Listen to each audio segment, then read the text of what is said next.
Summer na talaga guys, napakainit na ng araw. Ang haling tapat, grabe ang init. Ayan si San Miguel, oh.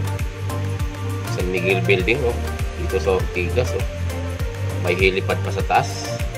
At saka itong Bacom Commerce, may helipad din sa taas. Ayan, dito sa Ortigas yan guys. At dito naman sa kabila guys, ito naman yung 10 years warranty na building. Ayan guys, oh. Dito pa rin yan sa Ortigas.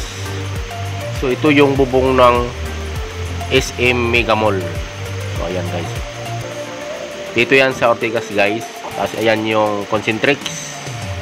Dito sa Ortigas, EDSA. So ayan naman yung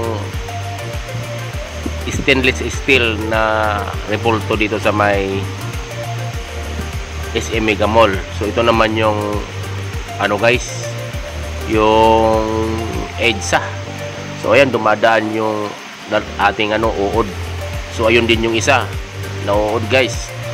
Yung isa na yon galing ng SM North EDSA. Yung isa naman dito galing sa Pasay. So ayan guys, so tingnan nyo. Tanghaling tapat ngayon guys, kaya tingnan nyo naman, wala gaanong sasakyan sa EDSA. Pero mamaya yan hapon, puno na yan na EDSA guys. So nandyan pala yung dalawang MRT natin sa loob ng Ortigas Station guys. So tingnan natin sila kung sino yung maunang lumabas, kung yung papuntang Pasay o yung papuntang SM North EDSA. So ayan guys, so tingnan nyo naman, oh.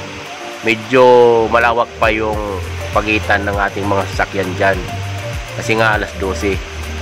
Pero mamaya, dikit-dikit ang bumper niyan guys. Yung bus lane natin, yun, maluwag. Isa lang yung dumadaan, oh, yung sa gilid ng MRT. Ayun nga pala guys, yung ulo nung isang MRT. Ayun, napalabas na siya guys, oh. Papunta yan ng Pasay. Yung bus, yung ano na yan, yung MRT na yan. Ayun naman yung isa, papunta naman yan ng paano masabi? North. Ayun.